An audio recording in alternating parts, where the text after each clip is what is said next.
Satyabama Institute of Science and Technology, Chennai and Sriperumbudur.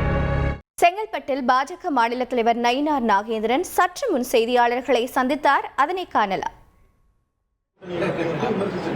குறிப்பா இது ஒரு சந்தர்ப்பவாத கூட்டணி அடகு வைக்கப்படும் தமிழ்நாடு அப்படின்னு அப்போ இவங்க 99ல பாரதிய ஜனதா கட்சியோட கூட்டணி வச்சிருந்தாங்களா? அப்போ அடகு வச்சிருந்தாங்களா?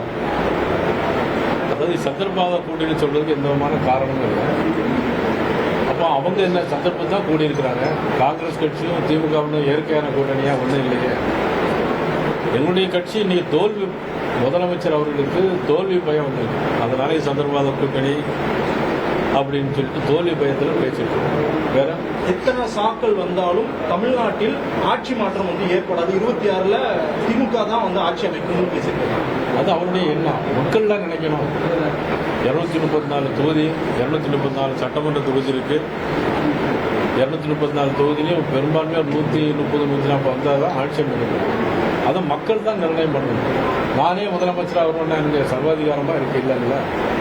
தமிழ்நாடு பாஜக கூட்டணியில் விமர்சிச்சிருக்காரு.